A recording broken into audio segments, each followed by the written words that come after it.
नमस्कार, मी शिवाजी सोळंके, हायरिच सीड्स बुलढाणा प्रतिनिधी। आपण सध्या आहे भेंडवळ या गावामध्ये।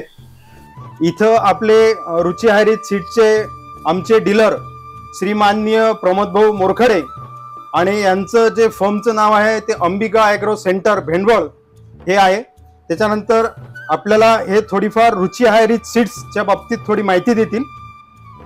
नमस्कार बंधू, माझं नाव प्रमोद शेषराव मोरखडे। माझं अंबिका कृषी केंद्र, अंबिका ॲग्रो सेंटर म्हणून इथं कृषी केंद्र आहे।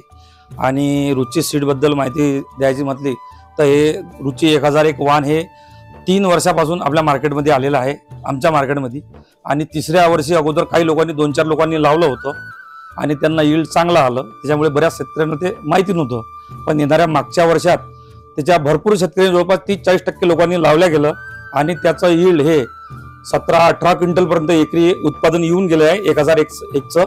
आणि 1001चं हे झाड आहे या वर्षीचं। आणि 1001 हे जवळपास 95 ते 100 दिवसाचं वाहन आहे आणि याला शेंगा भरपूर लागून फक्त याच्या शेंगा 2 दाण्याच्या शेंग आहे याला, तरी उत्पादन चांगल्या पद्धतीने आलं याचं। त्याच्यानंतर कंपनीने आता नवीन अजून व्हेरायटी काढलेल्या आहे, 2001 आहे। 2001 वाहन हे जवळपास लवकर येणारं वाहन आहे आणि हे वाहन जवळपास 90 दिवसात तयार होऊन शेतकऱ्याला लवकर तयार होऊन दुसरं पीक काढण्यास सोपं जाते।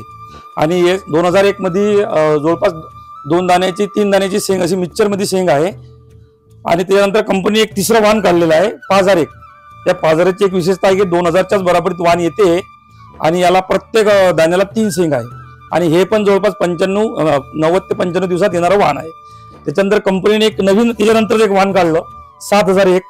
7001 वाहन असं आहे की जिथं भरपूर पाणी होते किंवा जे चिबळेल शेत आहे त्या शेतामध्ये जर हे लागवड केली तर हे चांगल्या पद्धतीने उत्पादन देऊ शकते। आणि हे 1001 सारखंच झाड आहे आणि त्याला फक्त प्रत्येक शेंगाला 3 दाण्याची शेंग आहे, म्हणजे अजून उत्पादन शेतकऱ्याचं वाढू शकते। अशा पद्धतीने हे वाहन कंपनीने तयार केलेलं आहे। त्याच्यानंतर एक मी 9001 स्वतः घरी लावलेला आहे आता आणि असं वाटतं की चांगलं मला 12 ते 15 क्विंटलपर्यंत उत्पादन येईल। आणि शेंग त्याची 3 दाण्याचीच आहे आणि हे जवळपास 100 दिवसाचं वाहन आहे। पण आता मी कालच पाहून आलो आणि भरपूर शेंगा लागलेल्या आहे। अशा पद्धतीने हे पूर्ण वाहन आहे आणि आमच्या एरियामध्ये आता तरी येणाऱ्या वर्षामध्ये फक्त शेतकऱ्याची डिमांड फक्त रुची या सोयाबीन करताच राहील असा अंदाज दिसून राहिला आहे। आताच आपल्याला आपल्या 5ही वाणाबद्दल मोरखडे भाऊ यांनी आपल्याला पूर्ण माहिती दिलेली आहे। MDS 1001, MDS 2001, MDS 5001, MDS 7001, MDS 9001 हे 5ही वाण यांनी अति सुंदर रित्या शेतकऱ्याकडून आलेली जी माहिती आहे त्याला आपल्याला पुरवलेली आहे। मी मोरखडे साहेबांचं धन्यवाद मानतो।